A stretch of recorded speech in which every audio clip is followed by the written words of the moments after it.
Hey guys, this is Joey from the DK Podcast. Welcome back to episode number 9. In this episode, I will be interviewing my cousin Frank Slaughter, aka Sergeant Slaughter, from the ACJ, Allegheny County Jail. I hope you guys enjoy this interview because he will be dropping gems. Thank you so much, and let's get into it. Hey guys, welcome back to another episode of the DK Podcast. I'm your host, Joey. Today I have a special guest, and if you're wondering why we resemble, is because he's my big cousin. Would you like to introduce yourself? My name is Frank Slaughter, big cousin. Where, Yeah. where are you from? Grew up in Homewood. Okay, Homewood, close to me, of course. Tell me something interesting about yourself that most people don't know. Wow. A lot of people don't know I fell out of a tree. 20 feet, broke my leg and my ankle. Survived it. I mean, God was all with me the whole time. It was amazing. Everything the doctors said, God reversed it, made it better. And that was recent. Yeah, that was November 2023. I remember. It was a scary moment. So tell me about your childhood, Frank. Woo, childhood was rough. Okay. My mom was the disciplinarian that you just couldn't get away from. That was my Aunt Bunny, y'all, and I don't know that part of her because she was the sweetest pie that I know. So Yeah.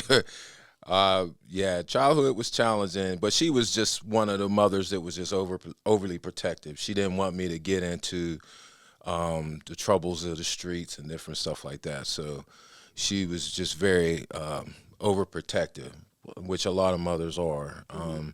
And so she's a great blessing. It took me a long time to figure it out how much of a blessing she was, but God blessed me to realize and understand the importance of moms. okay. So would you categorize that as the good, the bad, or the ugly? All three. All three. Yeah. One of the greatest things I love about my mom is that now when I go visit her, she's in a nursing home, I always have to sing to her because of the environment, and so I'm able to sing to her out of depression, and I want to sing her right into heaven. I know that's right. Yeah. I know that's right. Okay, so tell me about growing up and where it led you to. Growing up as a young child, I wasn't a normal kid. I didn't want to fight. I didn't want to smoke. I didn't want to drink. And then one day I woke up and I wanted to fight, and I didn't want to smoke, didn't want to drink. So, but the fighting thing, it was just couldn't get away from it. Couldn't escape it. So I ended up having a real violent temper. And mixing that with martial arts and vengeance and a lot of other things that ended me up in jail at 18 years old. Okay. Yeah. Okay. So the first time I went to jail, I was fighting to protect someone else, and it was kind of like the code of the neighborhood. We from Homewood, we go anywhere, something happened, I got your back. Right. Yeah, and that day, out of about 13 of us fighting, I was the only one that went to jail. Okay. Is it because you did the most damage? Uh, yeah. I mean, they actually tried to charge me with attempted homicide. Oh, goodness. Okay. Yeah, but my mom knew someone, and that person knew someone, and they got the security guard to come and testify on my behalf. So my charges were null pros, and then I ended up getting them expunged. Okay. But I remember being at the Old County Jail, looking up in the sky, praying. I said, "Okay, God, if you can get me out of this, I'll do whatever you want me to do." And a lot of us pray ignorant prayers. Absolutely. But He answers ignorant prayers. Absolutely. And through the scale of things, I ended up going to jail again, prayed the same prayer, and then I ended up on His path. And since then, it's like onward and upward.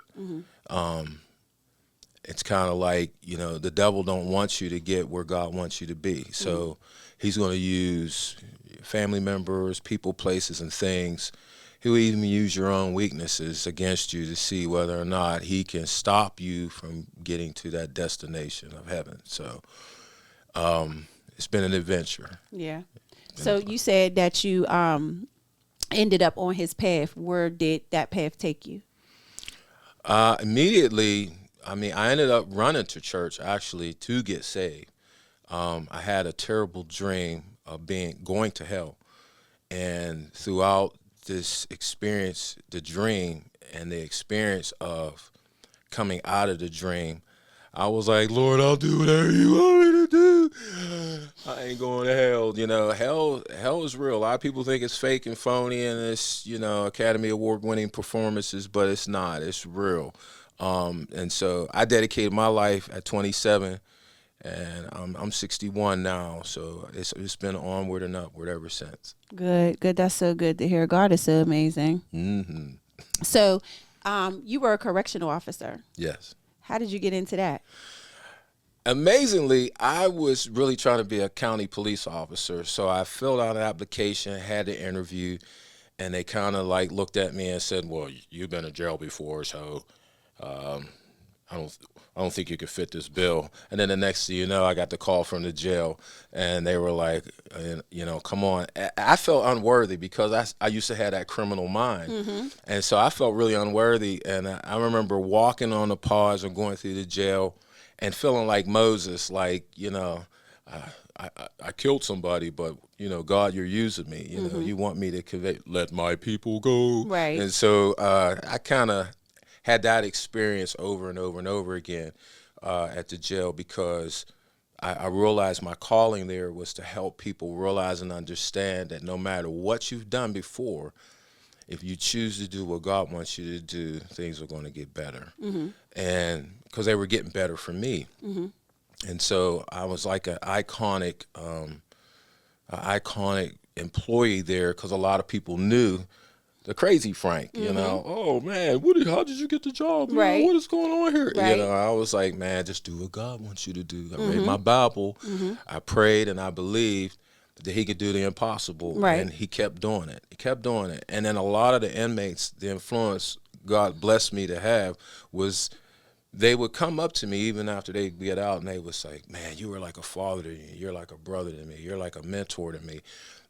I've been doing the things that you were telling me to do, and it's working out. I reconciled with my mom. I reconciled with my wife. I reconciled with my kids. And I was like, wow, thank you, Lord, you know, because it ain't us. Right. It's him in us. Yes. And so a lot of people will claim the goodness of God as themselves, but it's not them, it's him. Right. And so, yeah.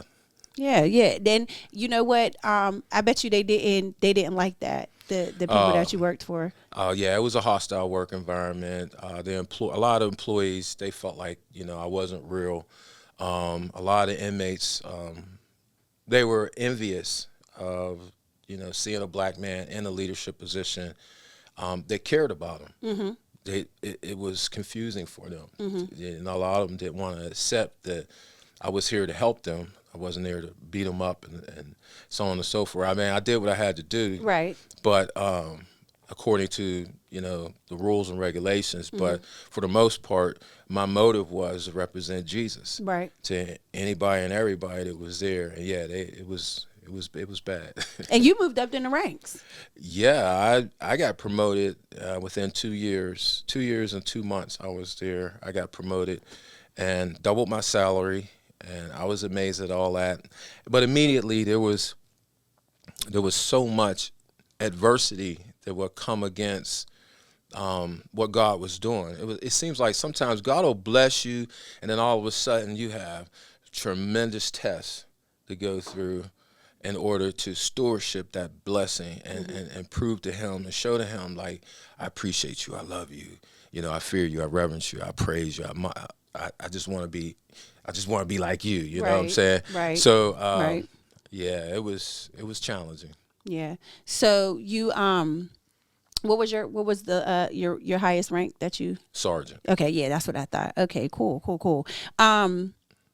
So how was it as far as like trying to help the inmates get find their way after leaving out of the prison, like giving them guidance to do, get on that path? Yeah, consistency was the most important things because one of the things that they do in the jail, they watch you like a hawk. They watch your words, your body language. They watch you. They read you like a book.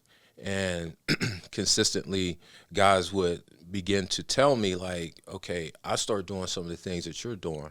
And one of the things was reading their Bible, praying over their food. That was another big thing. Defending their faith, because there was a lot of other religions that were, trying to manipulate their way into control some of the other inmates or get favoritism. And so it was amazing. Yeah, yeah. I remember when I went down in there, and the fact that I said your name, it was like everything changed. They're like, "Oh, you're Frank's cousin? You're Slaughter's cousin?" And I'm like, "Yeah." And they're like, "Sit tight. They're coming to get you. Everything's going to be okay." That's when I first got arrested.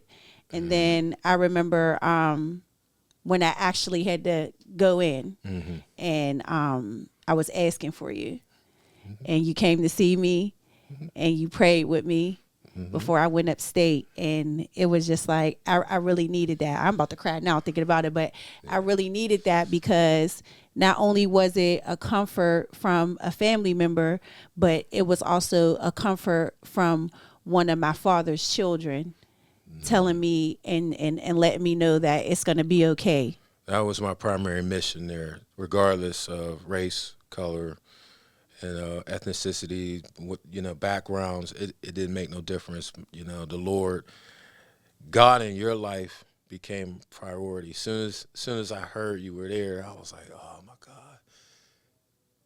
And then he said, do this, say this, be this to her, and even now with this, he said, be there for her.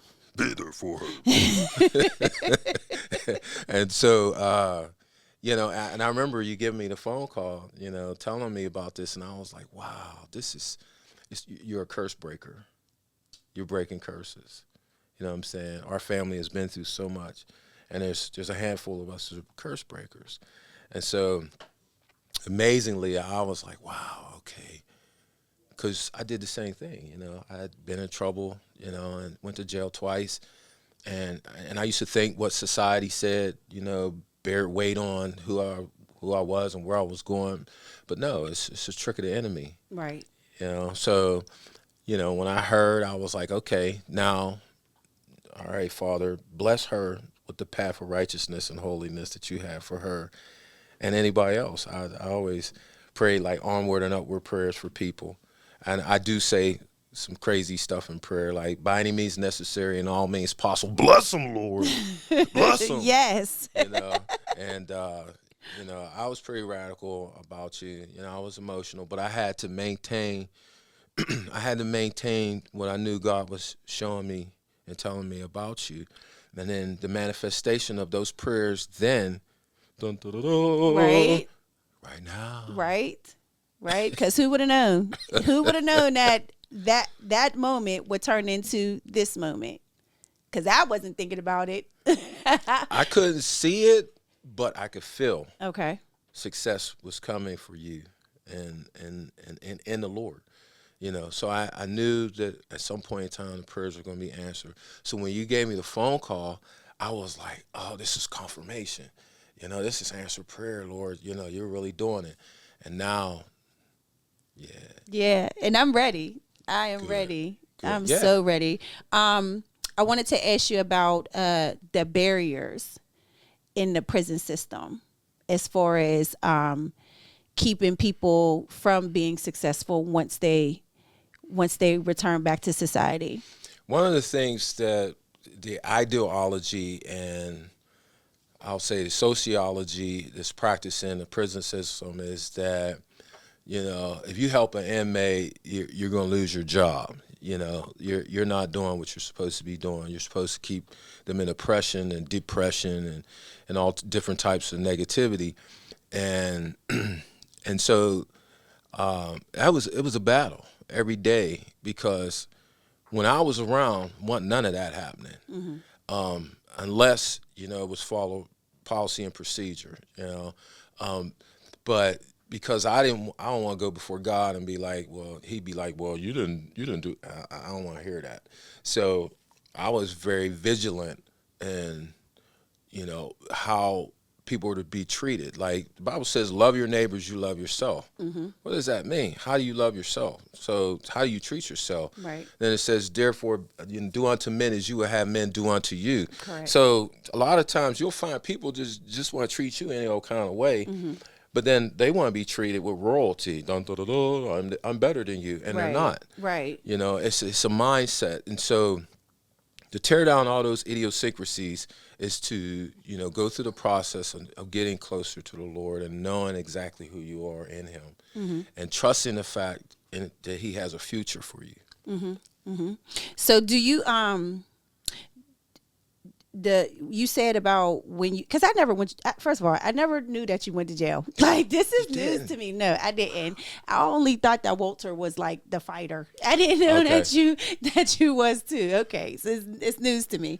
But would you say that the environment that you were in, the trauma from it had any, like, play any parts into you going into prison at such a young age? Oh, of course. There was some times when I was a kid, I got a beating that I know I didn't deserve. So we harbor that. That becomes an offense. And we were very offensive people before Christ. So we hold on all these offenses, and then it just changes the way we look at things, the way we treat people, the way we talk to people. And I was very, very guarded at some point where violence was the answer to a whole lot of life, and that's really a lie from the pit of hell. Yeah. And so what I say to anybody is that no matter what you've been through, whoever your parent was, they did the best that they knew how to do. And that's where forgiveness comes in, because the enemy's going to use your family members first because they're closer to you. So they mean the most to you. Right. So in meaning the most to you, you have to learn how to. Jesus does this. Jesus deals with us like this. He says, I'm gonna deal with you right where you're at. So we must learn how to deal with people where they're at. Not where we want them to be, not where we want them to go, but right where they're at. Right. And once we learn that, the overwhelmingly presence of God can just move right into a person's life and put hell under their feet. Right. Did I answer your question? I think so. Yeah. So have you seen or ran into or spoken to anybody that was in the prison and, like, once they came home out on the street and, told you, like, yeah, because of you, right? Absolutely. I've had guys walk up to me and say, you prophesied that me and my wife was going to get back together, and we're back together, and I got a job, and I'm working, and I remember you from the jail, and yeah, you a cool dude, and a whole lot of times, male and females, and even some of my ex-workers, people that I work with, they've gotten on Facebook and said, I didn't understand you then, but now I understand you now. And it's all to the glory of God. And how does it make you feel? It's very humbling. It's very humbling. And humility is a choice. And so a lot of people would be proudful and say, oh, dun, dun, dun, dun, it was me. And it's not. It's not. It's God in us. Yes, it is. is. So I got to give it up. I got to give it up every day. Right. In a lot of different areas, but mainly in that area. Yeah. Yeah. So, do you believe that the system helps the inmates change in any type of? When I first started at this jail, July 95, there were a lot of programs in place to try to help the inmates, drug and alcohol, mental health, a whole lot of that. I mean, when they closed, they opened up Torrance, but they closed, I forget the name of the other place, but you started seeing that the jail was going to be the mental health. The jail was going to be, the drug and alcohol program. The jail was going to be this and that. And what you started to see is the jail wasn't none of those things. And because of the higher ups, people in certain positions, they don't want us to change. They don't want people to get better. They don't want them. They're less of a threat to their way of thinking, their way of living, their way of doing, and and it's kind of purposed that way. I've talked to doctors and psychiatrists and medical doctors for the 20 years that I worked there, and each and every one of them that I interviewed and I asked questions about why this, why that, and they were basically saying, like, it takes an average inmate, they said, 9 times in order to go through a program and fail before they're successful. Oh, wow. And I was like, wow.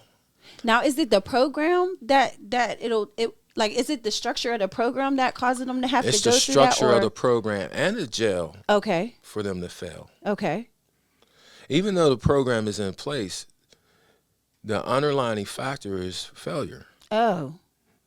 And how do you deal with that failure? Like 40% of a certain culture of inmates commit suicide because of the failure. When they fail so many times in life, they're like, I'm out of here. And so now systematically what has happened is in that area, a lot of guys will just change their psyche. They'll change their belief system. They'll change whatever just for survival. In any penitentiary or jail, they'll just do a whole lot of different crazy things just for survival. So it's very important to know and understand that as an individual, God created us in his image and likeness to be able to overcome all things and all people. Right. That would oppose from them changing for the better. Yeah. Yeah, I agree. I totally agree. So, what advice would you give someone who is on their way home to be able to start to move forward and up?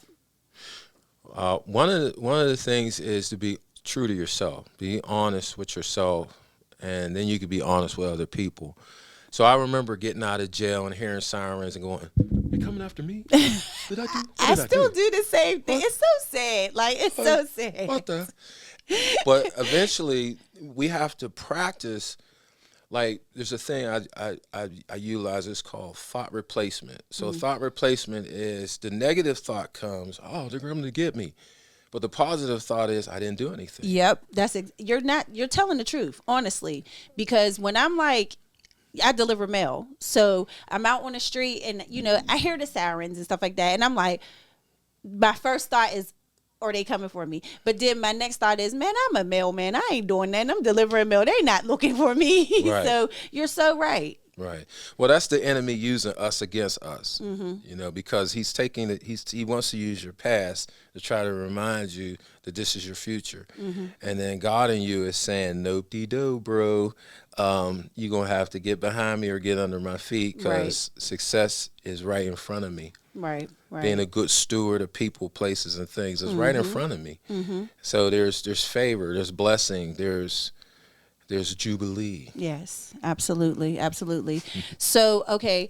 So we got the advice for the people who are coming home. What is your advice for the people who are just getting in there? How to navigate and maintain their spiritual reality, their mental reality, and until they're able to, go home?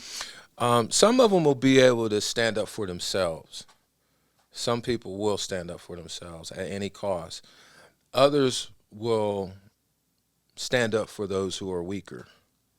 And so if that's the case, and I just want to, kind of slim it down, but those who are strong should protect the weak.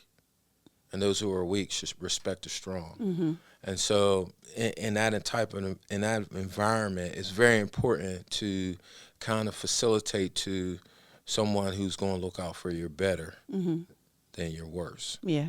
And, and you got to be careful because there's a lot of tricky people, a lot of liars, a lot of deceivers And so it's best for them to possibly get involved with a Bible study or, go to the chaplain, try to get as much support from people that are being paid to help you and to have a heart to help you. Mm-hmm.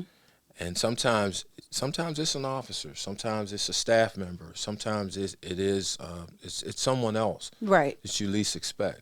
So what he's basically saying is they're not all bad people. There's some good people that's in the system that are there to help you, just like himself. Like when he was a correctional officer, he was there to reach out and help and give you guidance as far as spirituality goes and just becoming a better person, right? Absolutely.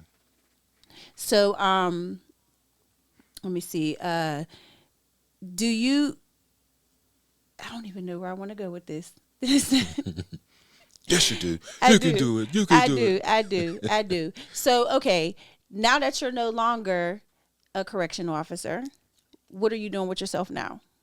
Well, I have my own business, and I try to provide a service to any of my clients as if I'm providing service to myself. Mm-hmm.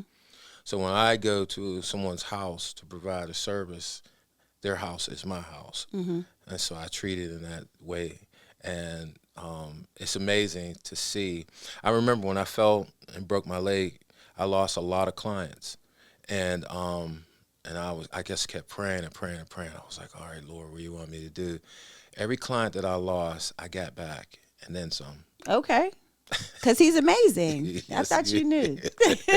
You know it. So, okay, you're transitioning between leaving the prison system and going and starting your own business. Was that difficult? No, it wasn't at all because I had been exposed to so much corruption from the higher ups and from people that I work with, and even some of the inmates. Some of the corruption and you just look at it and say, I don't want to work for anyone no more. Not like that. Right. I'd rather provide a service that a person wants, then they treat you differently. Mm-hmm. And so I was very inclined to do that. Yeah. Was it a decision that you made, or was it something that like they pushed you out, or like how did that come about? You leaving the jail? Well, I found out there was several different conspiracies on different levels to try to set me up for failure. Okay. Yeah, they wanted to take my pension. They wanted to mess up my reputation.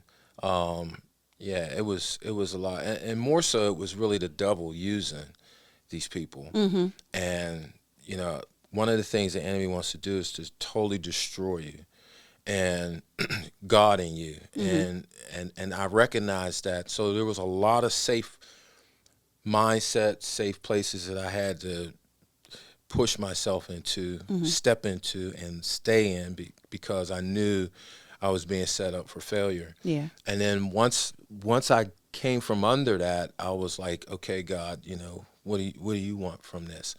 And he began to show me different things. I mean, I got another couple jobs, and I dealt with some of the corruption that followed politics and different things. But I ended up at the place where on the potter's wheel, where you're the clay, and God says, I'm gonna mold you and make you better than what you were before. Mm-hmm. And that's what happened. He raised me up, and above all of that, and to where, like, when I think back on those things and those people, I just pray for them. I'm Yeah. like, wow, Lord, I hope you really help them to understand who they are, Right. who you created them to be, and Mhm. if not, then so be it.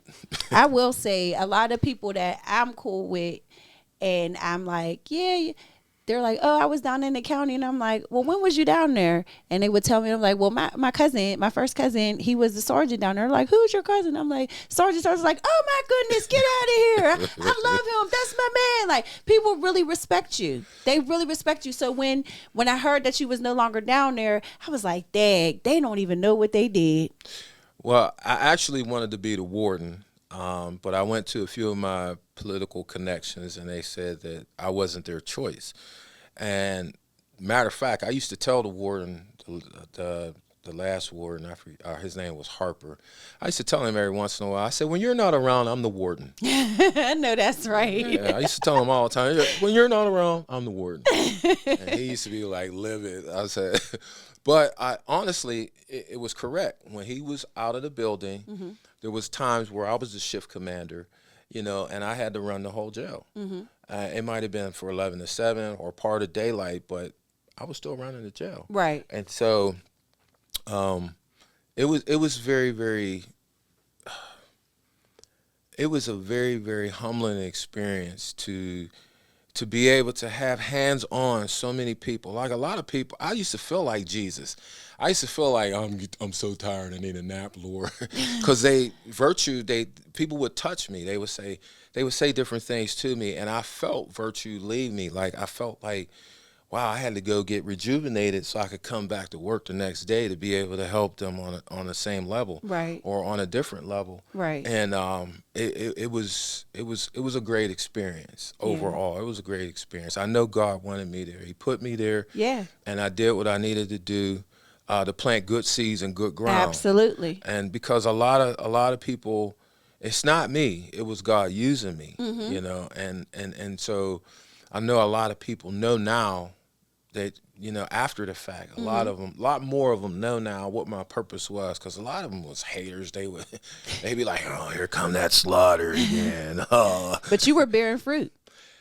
absolutely. You were bearing fruit. Yeah, and most of those guys and females, they got a taste. If they knew me, they dealt with me, they got a taste of what the Lord was really about. Right. And so, because they would say, "I need T-shirts, socks, underwear. I need to make phone calls. I need this, I need that." And if I could do it, I would write it down. I would put it down, and then I would try to get back to it. I always did follow up.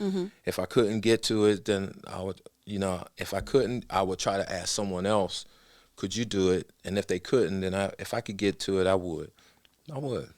Good. That's good, because you're amazing. You really are. Oh, The bless God the in Lord. you. The Yes, God in you is yes, amazing. Yes. Yes, Bless absolutely. him, yeah. So, what do you see moving forward? Do you see yourself doing anything as far as helping out with the community or anything of sort? I'm really praying about that. I know that my involvement in my church is coming up in front of me very quickly. Two of the things I want to do is I want to have a ministry of reconciliation, Okay. not just people with God, but with one another. I believe I've been created to be a peacemaker. I used to think I was going to be a pastor over a church, but that's not what I see now. And I want to create a ministry of giving, because what I found is that when I broke my leg, there was a certain percentage of the church that just came and they really supported me. They brought food, gave me money. I mean, it was amazing. And I've been at 3 other churches, and I didn't have anything as as critical as breaking my leg happen at those churches. But at each church, I did have good experiences. But at this last time, it just spawned a ministry of being able to give. Yeah. And I've been doing research. Like, there are some churches that will give for 6 months. Like, pay your bills for 6 months. And I think that's awesome. Absolutely. Because at the 6-month mark, that's where I needed help. Yeah. And it wasn't there. Not in the way that I thought, So those are 2 things that I really want to indulge myself in, and see, how the Lord's going to work it out. And so there's been confirmation of some other things that I'm supposed to be involved in. So I just have to jump right in. Good. I don't know if you know about my completely about the organization, but it's Dream Catchers. And so what I decided that I wanted to do was help single mothers who are incarcerated or previously incarcerated and who are coming home, to just be like a middleman to connect them to whatever it is that they may need, whether it's help with their children or help getting a job or, doing a resume, whatever, food stamps, housing, whatever, wherever I can connect them. That's what I would like to do. And so, I would like for you to come aboard at some point. Yeah, if definitely. If time, allots. But I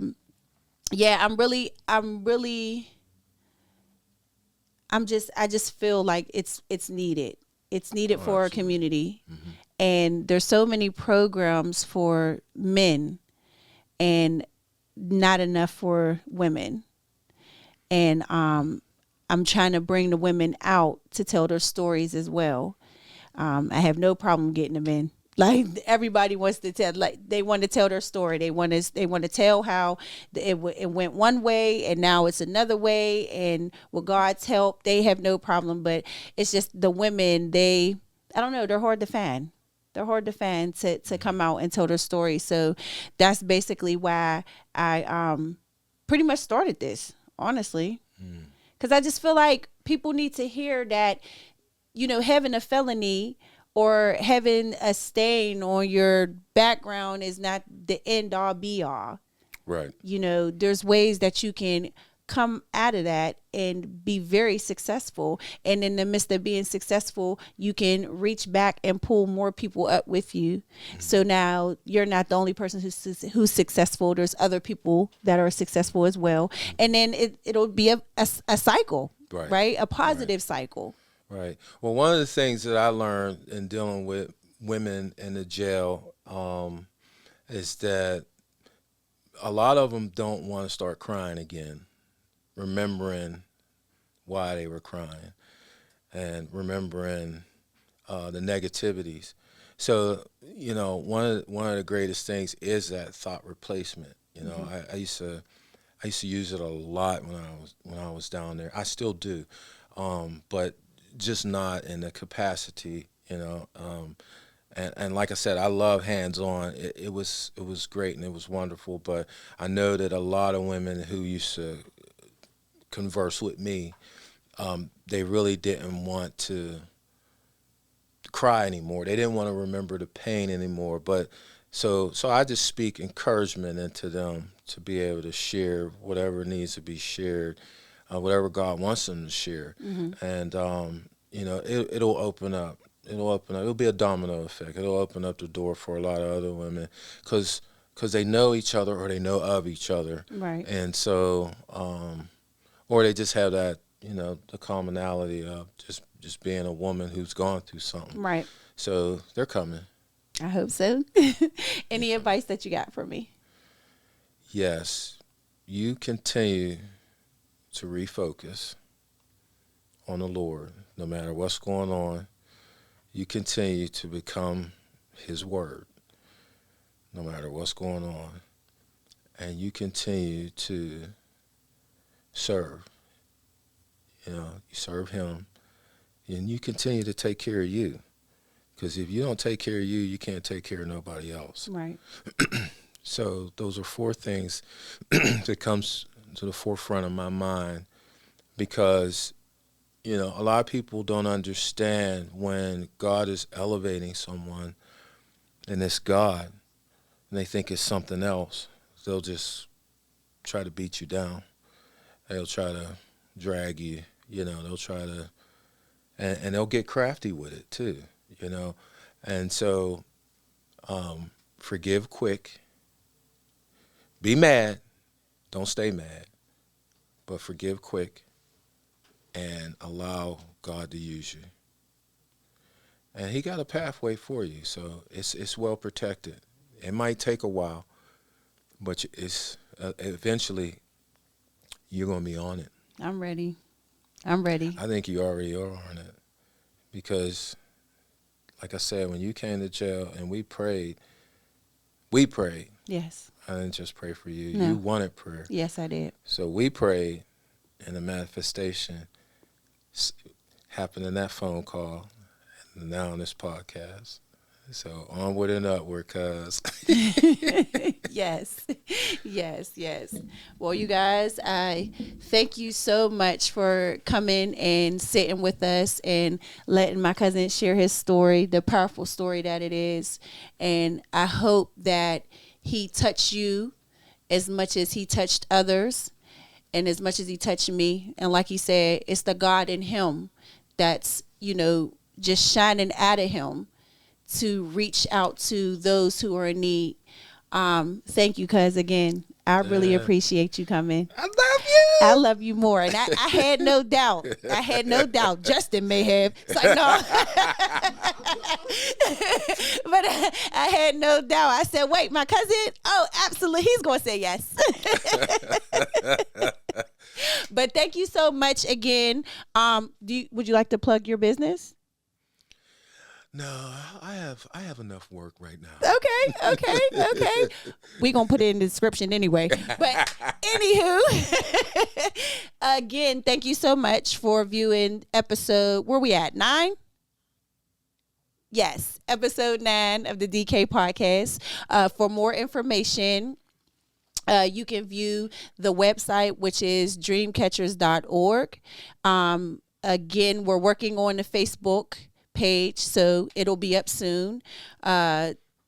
Look forward for the next episode, which will be episode 10, and we will be discussing what's coming next for DK.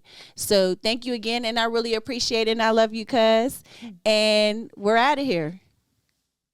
Thank you so much for returning to view episode number 9 with my cousin Frank Slaughter, aka Sergeant Slaughter. I thank you so much, cuz I really appreciate it for you coming through. I hope you guys got everything out of it that you possibly needed. For more information, you can visit us at dreamcatchers.org, where we will post the next episode, which will be episode number 10. See you guys then.